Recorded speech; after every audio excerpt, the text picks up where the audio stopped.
Entonces, iniciamos con nuestro tema del día de hoy. Em, el capítulo de hoy se inicia con un subtítulo que es La creación, obra de la Trinidad.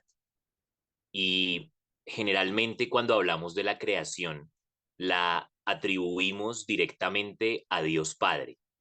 No obstante, en la acción creadora intervienen las tres personas divinas.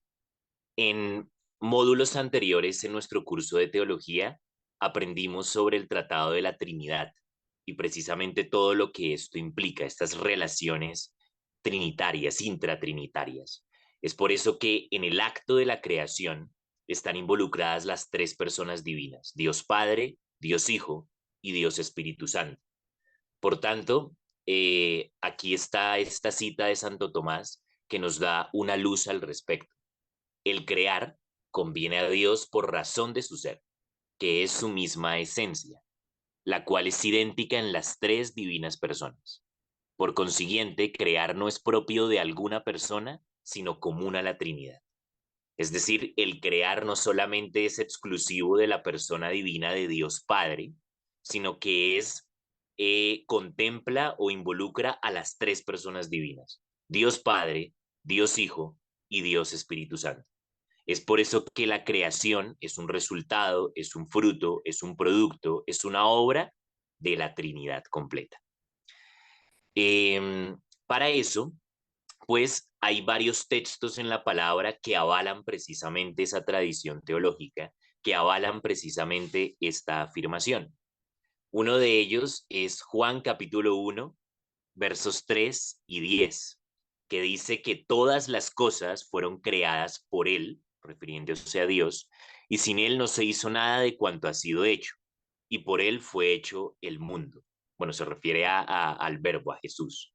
Entonces, aquí ya está precisamente hablando de la acción creadora, donde intervienen las tres personas divinas. También cuando logramos deducir a partir de eso que el Espíritu Santo también está presente.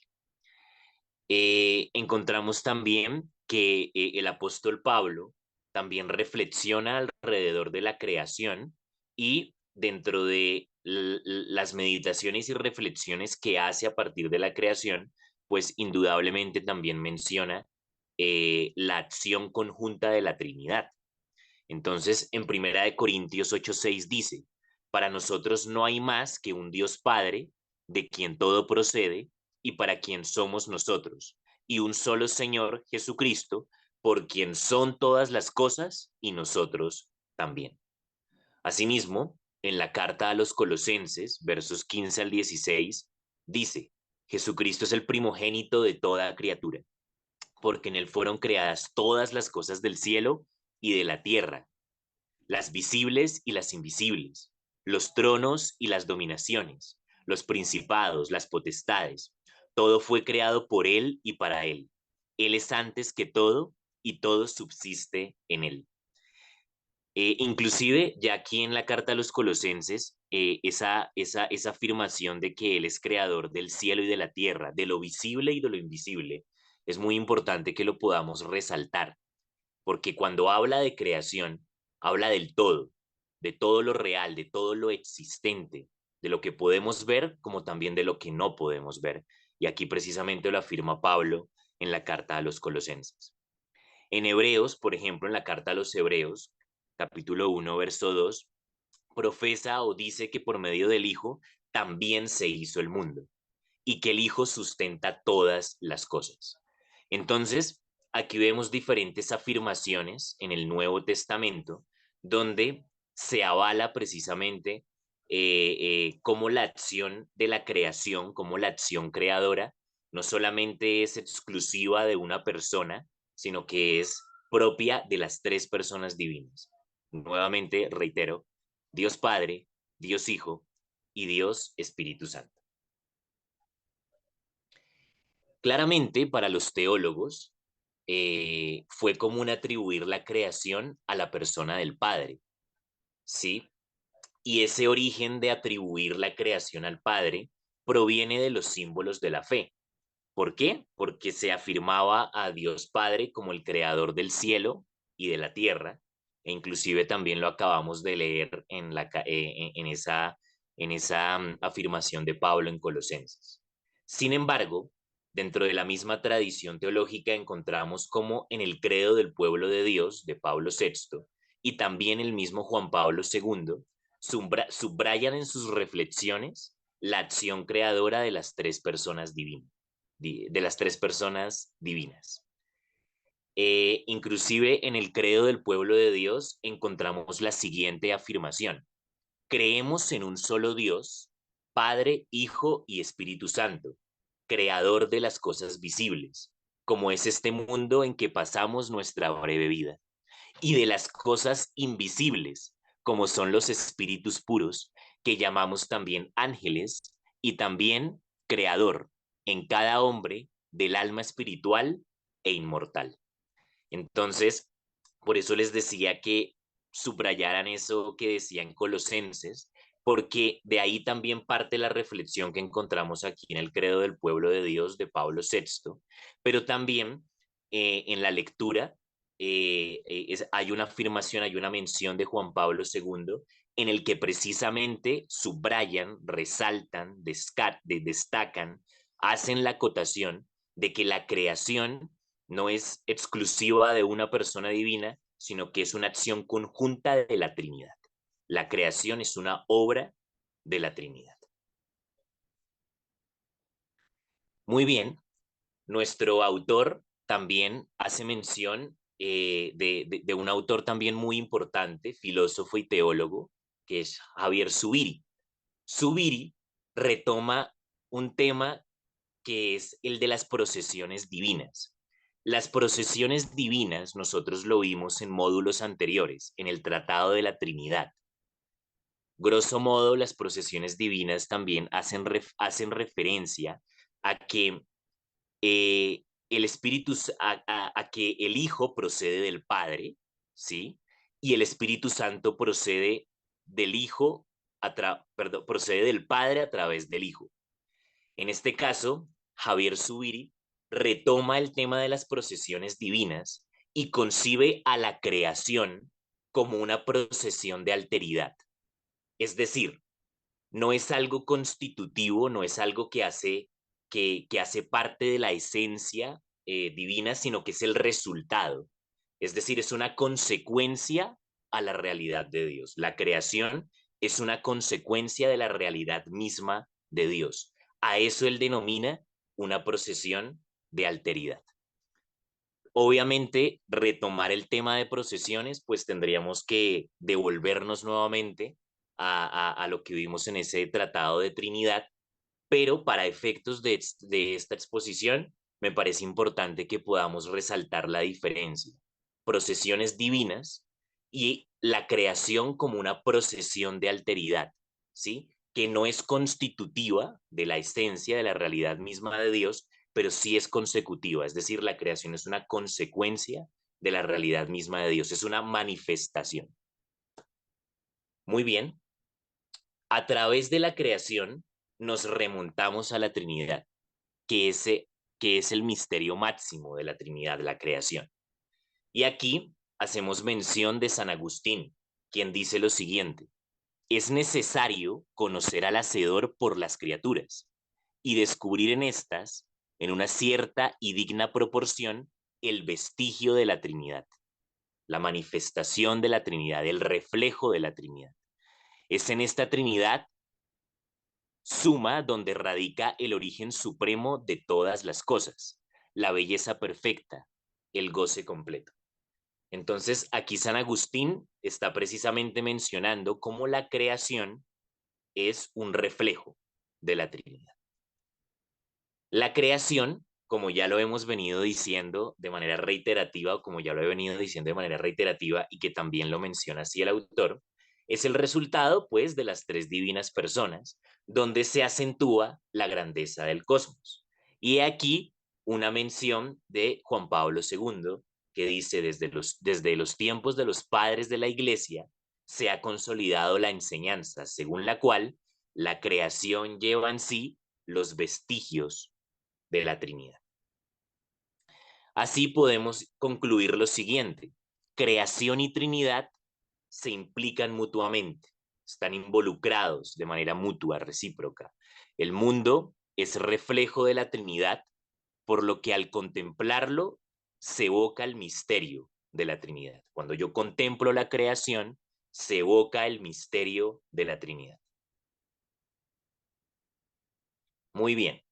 Entonces, ahora pasamos a otro subtema, que es la creación en otros libros de la Trinidad, pero nos debe quedar muy claro lo que acabamos de ver, que la creación es obra de la Trinidad. Eso debe quedar absolutamente claro, que la creación es una acción, es obra de la acción conjunta de las tres personas divinas, Dios Padre, Dios Hijo, Dios Espíritu Santo. Muy bien. Pasamos entonces a otro subtema, que es la creación en otros libros de la Biblia. ¿Por qué? Porque hasta el momento nosotros hemos hablado de la creación en el libro de Génesis y podríamos llegar a pensar que la creación es un tema exclusivo del Génesis. No, también la creación es un tema que se retoma en diferentes libros del Antiguo Testamento, como también del Nuevo Testamento. Muy bien. Entonces, empezamos pues con la afirmación que encontramos allí en la parte superior. El Dios uno y creador es el mismo que eligió a Abraham, el que designó a Moisés como liberador y el que habló por los profetas. Y ya ahí encontramos precisamente una síntesis de lo que es la historia de Israel, ¿no? Cuando sobre la acción de Dios en la historia del pueblo de Israel, que ese Dios uno y creador eligió a Abraham, designó a Moisés y habló a través de los profetas. La creación se enseña no solo en el Génesis, sino también en los demás libros revelados, como les venía diciendo. Y esta misma creencia que acabamos de mencionar atraviesa, recorre toda la historia de Israel, desde el Génesis hasta los libros de Macabeos y de la sabiduría. Mm, Me parece importante, con el fin de precisar para los que quizás puede generarles alguna interrogante, el libro de Macabeos y de la sabiduría son libros que están contemplados dentro de los libros deuterocanónicos, es decir, aquellos libros que ingresaron en segundo lugar después del canon. Esto está contemplado desde el canon griego. Muy probablemente ustedes, si ven la Biblia es una sola, pues podemos encontrar una diferencia en nuestras Biblias protestantes que obedeciendo o en la línea del canon hebreo excluye estos libros deuterocanónicos, pero que la tradición católica recoge y pone en el mismo rango, en el mismo nivel, con la misma autoridad que los demás libros del canon. Entonces, eso me parece importante para precisar, quizás para los que les surja la interrogante, y que de pronto, porque no habrán escuchado en algún momento acerca de los libros de Macabeos y de la sabiduría, que para efectos de la creación hacen mención precisamente de, de, de, de la obra de la acción creadora de Dios. Muy bien, entonces ahí ustedes pueden encontrar diferentes menciones en Isaías, en Jeremías, en los Salmos, ¿sí? También en los Proverbios, inclusive en Job. Aquí estamos Salmos, Proverbios y Job, que hacen parte de los libros sapienciales del Antiguo Testamento, de la literatura de sabiduría, exalta la creación. Pero a su vez también los libros proféticos de Isaías y Jeremías también hacen mención de la creación. Voy a mencionar alguno de ellos, por ejemplo, eh, Isaías 40:26, perdón, Isaías 44:24 dice que yo Yahvé lo he hecho todo, yo Dios lo he hecho todo, yo solo extendí los cielos, yo asenté la tierra sin ayuda alguna. Entonces, Isaías ya está destacando o está resaltando, está subrayando precisamente la tesis de la creación. Asimismo, también lo hace Jeremías, como podemos encontrar en Jeremías 32:17, cuando dice, ay Señor Jehová o ay Señor Yahvé, he aquí que tú hiciste los cielos y la tierra con tu gran poder y tenso brazo. Nada es extraordinario para ti. Entonces aquí el profeta está subrayando y está resaltando precisamente la obra creadora de Dios, sustentando la tesis de la creación.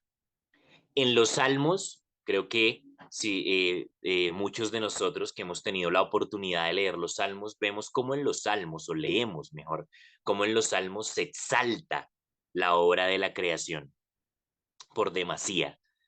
Entonces, por ejemplo, Salmos 95:5 dice, suyo es el mar, pues él mismo lo hizo, y la tierra firme que sus manos formaron. Salmos 24 del 1 al 2 dice, de Dios es la tierra y cuanto hay en ella, el orbe y los que la habitan, que Él lo fundó sobre los mares, Él lo asentó sobre los ríos. Entonces, encontramos diferentes menciones en los salmos, en estos cánticos, en estos himnos, donde se exalta la obra creadora de Dios. Pero Proverbios no se queda atrás. Proverbios también destaca la acción creadora de Dios. Por ejemplo, Proverbios 3, versos 19 y 20 dice, con la sabiduría fundó Yahvé, o fundó Jehová, la tierra, consolidó los cielos con inteligencia, con su ciencia se abrieron los océanos y las nubes destilan el rocío. Entonces, la sabiduría creadora de Dios es la que se destaca y la que se exalta también en el libro de los Proverbios.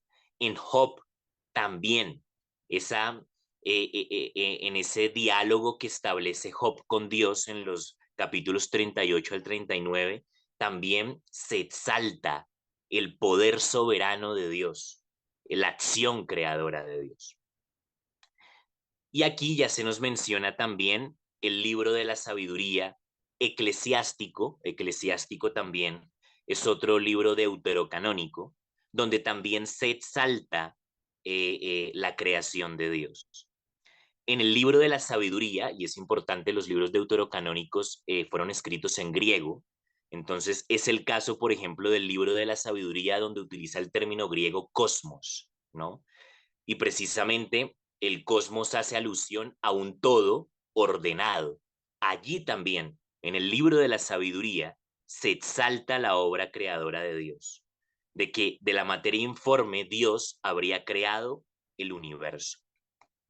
En el libro de los Macabeos también se exalta de alguna manera en el libro de los Macabeos hay una historia particular, un contexto que valdría la pena que también ustedes en sus estudios individuales, personales, también lo puedan leer. También hay una parte en la que se destaca, ¿no?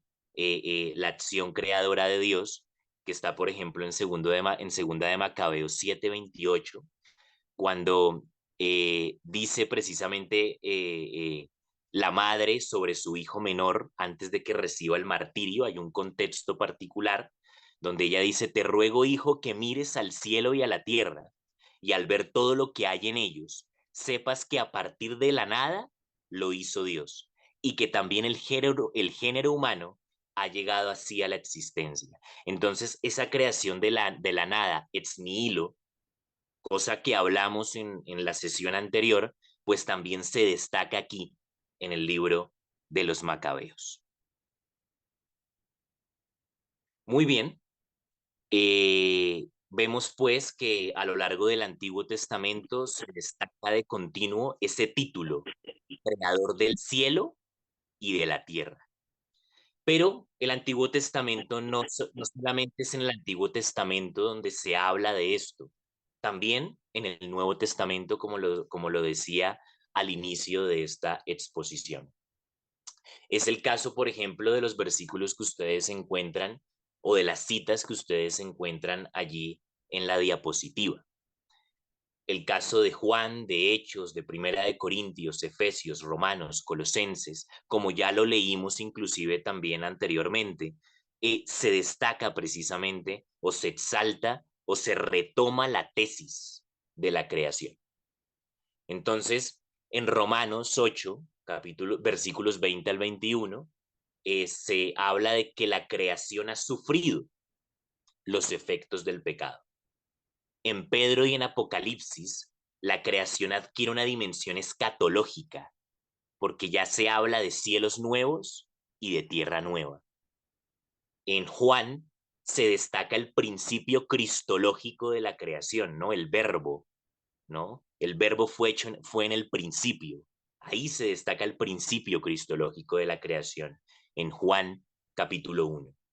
Y en Efesios nos habla de que todas las cosas serán recapituladas en Cristo, Efesios 1:10.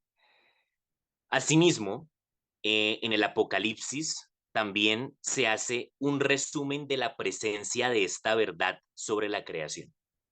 En Apocalipsis nos habla de que, dice lo siguiente: eres digno, Señor, de recibir la gloria y la honra y el poder, porque tú creaste todas las cosas y por tu voluntad existen y fueron creadas. Entonces, ahí se resume precisamente la verdad sobre la presencia, sobre la verdad de la creación y también donde se exalta la grandeza y magnificencia de Dios. De ese es importante también destacar, y sobre todo cuando se retoma la tesis de la creación en el Nuevo Testamento, que la creación se interrelaciona con la redención, ¿no? Y creo que esa es esa es también la novedad que se introduce en el Nuevo Testamento cuando se retoma la tesis de la creación. La creación llega a su plenitud en Cristo y la acción salvadora de Jesús lleva a término la primera creación. Creación y redención se interrelacionan. Bien, ahora pasamos a otro subtema, los datos de la tradición. Entonces, ya hemos abordado la creación en los textos bíblicos, en el texto sagrado. Ahora, ¿cuál es la reflexión sobre la tesis de la creación desde la tradición? El testimonio de los santos padres es unánime en profesar la fe en la creación. Entonces, el Pastor de Hermas es un documento de los primeros siglos del cristianismo que tenía una gran autoridad en ese entonces y donde encontramos la siguiente mención. Ante todas las cosas, cree que hay un solo Dios que creó y ordenó el universo e hizo pasar todas las cosas del no ser al ser. Entonces, es una mención no de la Biblia, pero sí de un documento que gozó de gran autoridad en los primeros siglos del cristianismo, donde se menciona precisamente esa creación ex nihilo, de la nada, las cosas que pasaron del no ser al ser. Los apologistas del siglo II tuvieron que hacer una argumentación más sutil para demostrar el origen del mundo por la creación de Dios. Entonces, por este tiempo imperaba el pensamiento platónico. De allí que los apologistas tuvieran que utilizar una argumentación que pudiera responder al pensamiento que predominaba o del que estaba impregnado el contexto histórico de ese entonces. Dentro de eso, se desarrolló un concordismo entre la enseñanza platónica y la enseñanza del Génesis. Entonces, ¿qué se afirmaba? Que todo lo creado fue hecho por la palabra de Dios de elementos preexistentes. A esa conclusión se llega en ese entonces, ojo, en ese momento, no ahora, en ese entonces, para tratar de engranar y de empatar la enseñanza platónica con la enseñanza del Génesis. Que todo lo creado fue hecho por la palabra de Dios, sí, pero de elementos preexistentes, de materia preexistente. Ya otros apologistas, alejados, distanciados de ese pensamiento platónico, hacen una argumentación, pero ya desde el origen radical del mundo por creación. ¿sí? No hay elementos preexistentes, hay creación ex nihilo. De la nada Dios crea. Es el caso, por ejemplo, de Atenágoras, que defiende el cristianismo de la acusación del ateísmo y lo hace recurriendo a la creencia en un único Dios, inmortal y creador de todas las cosas. Es también el caso de Arístides, que menciona que los elementos no son dioses, sino corruptibles y mudables, sacados de la nada por mandato de Dios. Dentro del pensamiento de la época, se sacralizaba y divinizaba los elementos. Entonces aquí este apologista está mencionando de que no es así, no son dioses, son corruptibles y mudables, sacados de la nada por la palabra de Dios. Y también encontramos otro apologista, Teófilo de Antioquía. Él alude al origen trinitario de la creación, pero el apologista Teófilo dialoga con la filosofía de su tiempo y refuta las enseñanzas del pensamiento griego, particularmente o predominantemente la del pensamiento platónico. Y bueno, aquí encontramos una serie de versus, ¿no? Como de contrarios. La tesis y la antítesis. La tesis cristiana versus la tesis de ese pensamiento que predominaba en ese entonces. Por un lado, encontramos el creacionismo cristiano, que afirma la naturaleza entera tiene su origen en el poder creador del único Dios, que se opone al politeísmo imperante, que como les decía anteriormente, sacralizaba, deificaba, divinizaba las fuerzas de la naturaleza, que es algo que inclusive el pastor Casto nos explicó en la sección de preguntas y respuestas al final de la sesión anterior. El mar era un dios, la tierra era un dios, el sol, la luna, a eso se refiere. Entonces, el creacionismo cristiano se opone precisamente a ese politeísmo imperante, diciendo que la naturaleza entera es origen del poder creador de un único Dios, ¿no? Se afirma, se sustenta, se argumenta a favor del monoteísmo.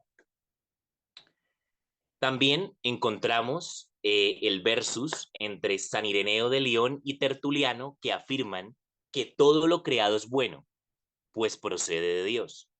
Y en ese caso se oponen al gnosticismo, que también era un pensamiento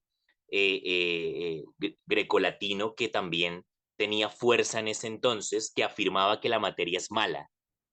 Bueno, si todo fue creado por Dios, si todo procede de Dios, es bueno. Así también encontramos a San Agustín.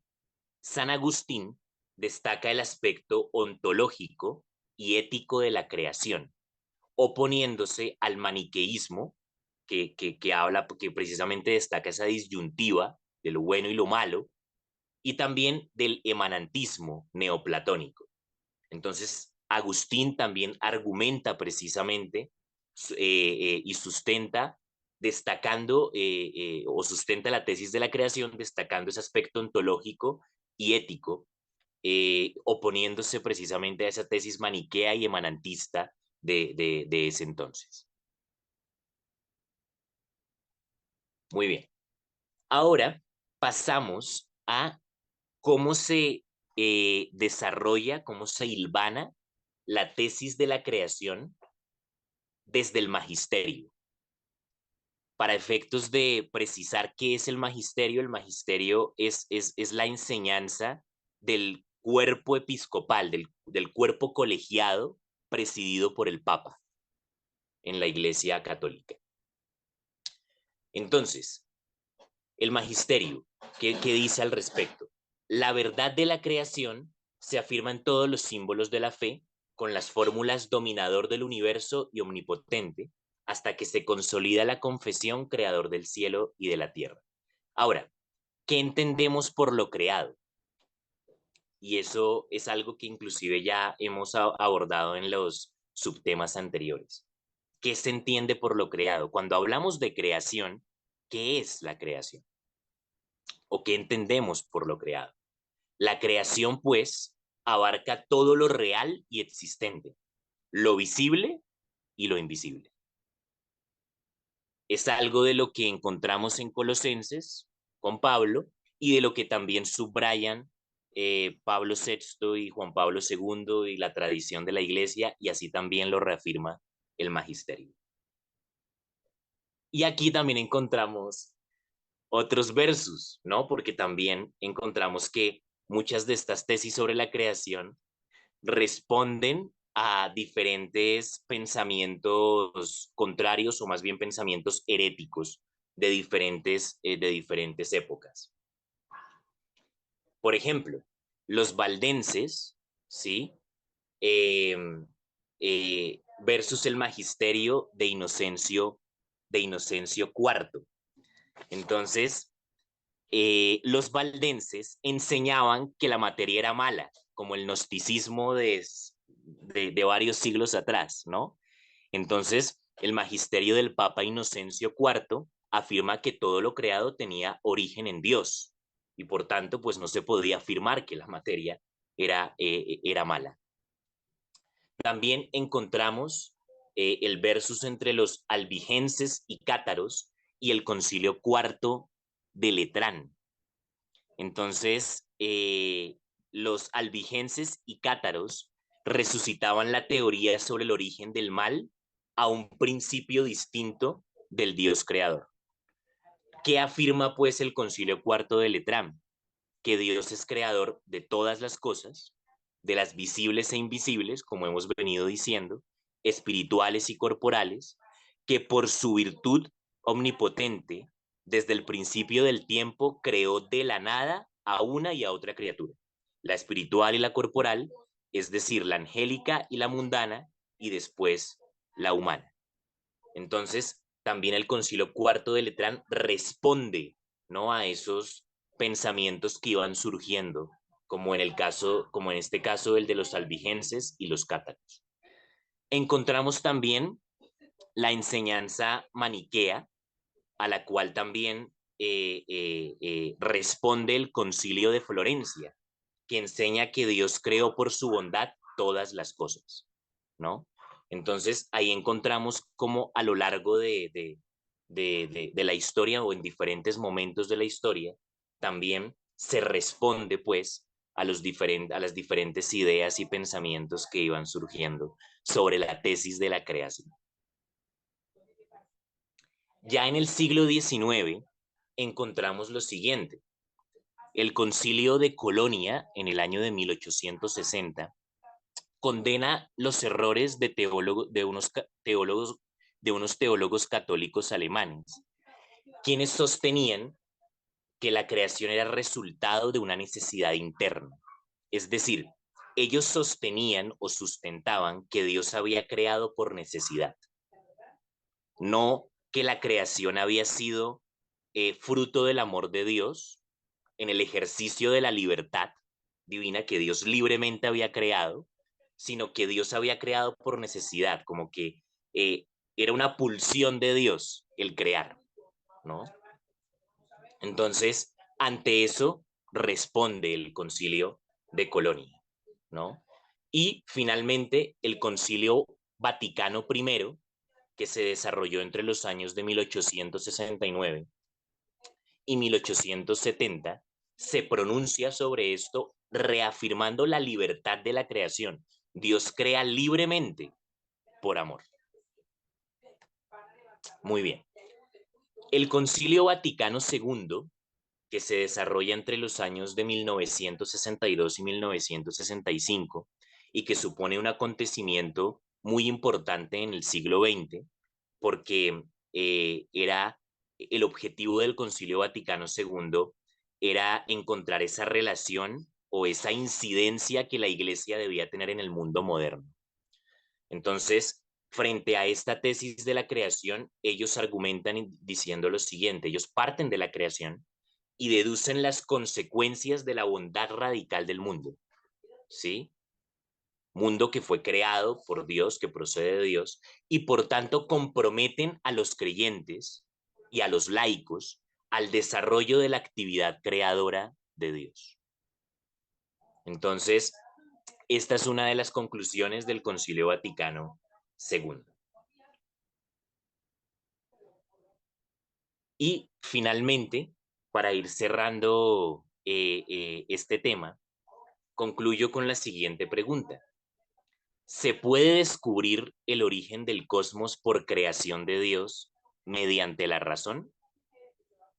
El texto nos habla que el Concilio Vaticano I da una respuesta frente a esta pregunta, y es una pregunta que retoma el catecismo de la Iglesia Católica.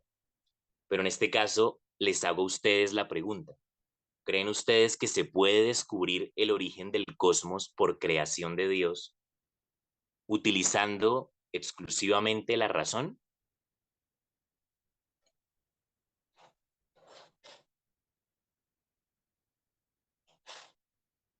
Bueno, con eso finalizamos. Muchísimas gracias.